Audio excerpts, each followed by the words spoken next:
This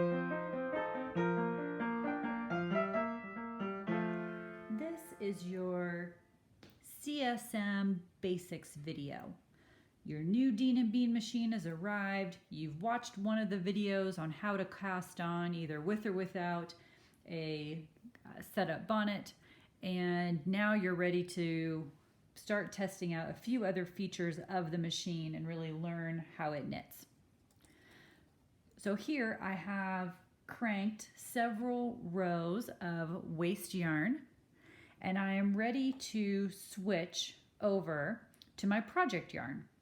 So first I'm going to crank until my main mark is at 1 o'clock, which is where the yarn is feeding into the cylinder. Okay. And my target needle for changing colors is going to be the one just after, so closest to 12 o'clock from the main mark. I would like to now switch over to a ravel cord. You always have to start a CSM project with waste yarn. And a ravel cord is nice because it makes it really easy to separate the waste yarn from your project later. So to switch out the color is the same way, to switch out the yarn is the same way we always do it. We're going to first cut the waste yarn. And then I'm going to use my loom tool. And this needle that we talked about is going to be the needle that is the one where I am focusing my attention for changing the yarn. So I have now I took my loom tool and I pulled the tail end of my waste yarn down into the cylinder. And now I am going to bring my ravel cord on the other side of that needle. So one is the tail yarn of the waste yarn is coming down on one side and the ravel cord is coming down on the other. Now I'm going to take a weighted clip and I'm going to clip the two ends together and let it drop into the cylinder. For such a short journey, you do not need to feed the ravel cord into the yarn mast, but I do usually go ahead and put it in the yarn feeder, so we're sure it is feeding into the needles the right way. So now you'll see I have, again, both of them will be caught by this next needle. I'm going to watch it carefully to make sure that one knits. And now I'm going to go all the way around until my main mark is back at 1 o'clock. So here I am. Again, I'm going to switch at 1 after the main mark. I'm going to pull the rest of my ravel cord into the center of my cylinder. And now I'm going to load my project yarn. It goes up through the yarn mast and then through the yarn feeder. I'm going to drop it into the cylinder directly over the main mark, so it is coming in on the other side. Again, those two pieces, the ravel cord and now my project yarn, are going to hug that stitch. I'm going to transfer over my weighted clip. There we go.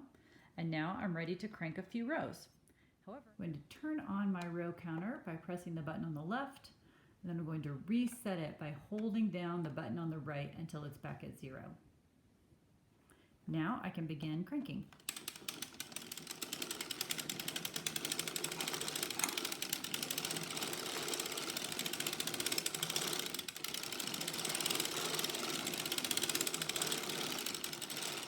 You don't really want much tension on this yarn that's coming from the cone.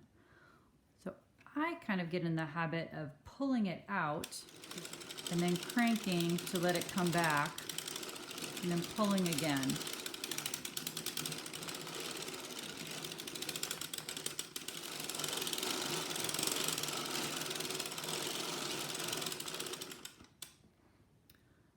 now cranked 50 rows, but I actually want to go until I've finished row 50 if I wanted a full 50 rows. So right there, I've stopped at 51. From here, let's say I was just doing a swatch to test my tension. I'm ready to take my tube off the machine. First, I would reach in and take out the weight. You don't have to do this, but I typically do. And I also take out the weighted clip. This time, I am not going to cut the yarn because I would like to use this yarn for my sock. I'm just going to measure my gauge. So I will simply unwind it from the yarn feeder and from the yarn mast. And you kind of hold it in the center of the cylinder, hold it away from the needle so it can't be knit. And then with your other hand, you're going to pull down very hard at the very bottom of the tube so that it pulls the stitches off the needles as you crank. Now, this is not one where you would bind it off. So normally if you were doing a sock or something, you'd do a nice bind off before this step so you don't lose your stitches. But in this case, I just want to do a sample gauge swatch and then take it off the machine. Or maybe even I made a mistake. And so I just want to get it off the machine. I'm just going to pull down hard.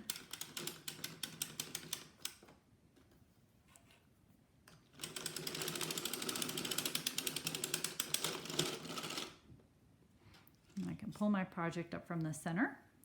So there I have my tube that I have made. Then you can see the green ravel cord. The blue was my waste yarn, and then my setup bonnet. So now let's learn how to remove the project from the waste yarn using the ravel cord. One thing I do to set myself up for success is I first just unknit the first couple of stitches. So I take the first couple of loops with the ravel cord. Remember how it was crossed over, so there are a couple stitches on that first needle.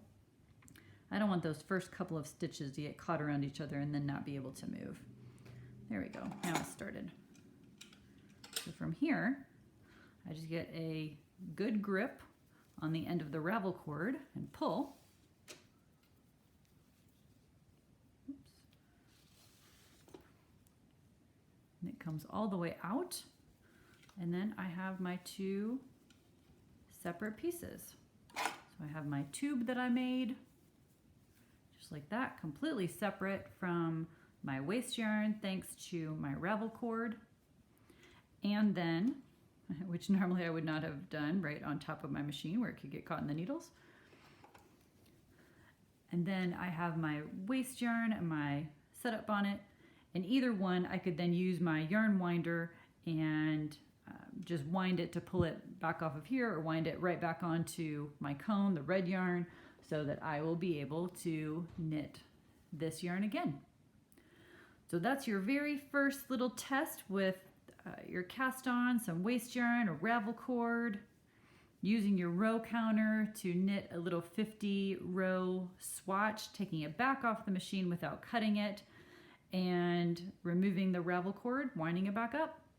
I hope you had fun, and hope you'll head over to deanandbean.com and check out your next project. Happy knitting! Visit us at deanandbean.com and please like and subscribe. Thanks for watching.